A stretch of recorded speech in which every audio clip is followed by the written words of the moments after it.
Today I'll talk to you about sandwich attack. What is a sandwich attack and how to avoid becoming a victim of it?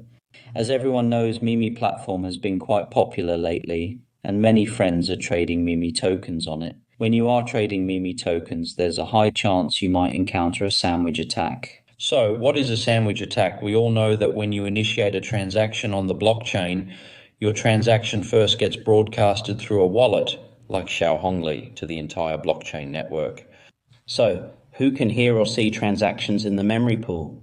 Actually, every node on the blockchain can access the transactions in the memory pool. This opens up the possibility for sandwich attacks. Let's assume there's a person, a little a, right, who is trying to buy a token using BNB to purchase this token A. So first he will broadcast this transaction into the memory pool. Then other sandwich attackers can monitor the memory pool to know small a wants to purchase such a token. A move. So what will it do? First, it will make a transaction. Similarly, use this BNB to buy this token A.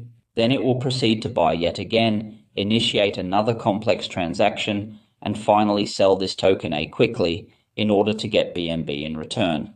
It can bundle its first transaction, small a's transaction, and its second transaction into one. So we call this creating a bundle. A bundle means you can combine multiple transactions together in one go, tie them together and send them out all at once. Since these three transactions were combined into a bundle, the attacker purchased the token at a lower price than small a. Then, small a used BNB to buy this token A, after which the attacker sold this token A in the third transaction to make a profit. So in such a sandwich attack, who is the victim? Of course, it's this little a on the left who wants to purchase token A, right? If there wasn't the attacker making a prior transaction using BNB to buy token A, then little a's transaction to buy token A would have been relatively cheaper, right? This is related to this entire process within DAX definitely relates to how evaluation is priced. So using this method, the attacker raises the price of token A, and then after little a purchases token A, they further sell token A to make a profit. This is the sandwich process. Actually, sandwich attacks are still very common on today's BSC network, especially if you set a large slippage when buying this token, and it's also common to set a large slippage in Mimi, a common setting. When there are more Mimi token transactions, sandwich attacks are typically more frequent. So how can we avoid these sandwich attacks? Actually, we can use, at BlockSec, we have an RPC called Anti-MEV. The user just needs to add this RPC node to their MetaMask wallet. Following that, when they proceed to make any kind of crypto transactions, they will have the opportunity to utilize our specifically designed Anti-MEV RPC. This helps to ensure that their transactions are not susceptible to being sandwich attacked.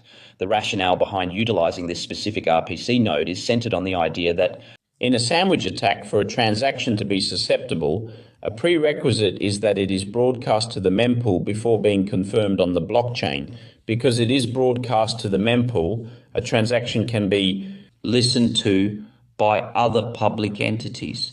If the transaction remains private before being confirmed on the blockchain, meaning other members on the blockchain, if no one sees that little a is planning to buy this token A transaction until it is confirmed on the blockchain, then there's no opportunity for a sandwich attacker to step in. So, if we use this method, which we call a transaction method, we can avoid sandwich attacks. I'll demonstrate how to use it. It's very simple. Everyone, open your MetaMask wallet, then select BSA network, then click the right. Click, then click. After editing, we can proceed to add an RPC URL to our configuration. What's our specific RPC URL, you might ask? For the BSA network, this is its URL, which can be found right here. We can give it a name.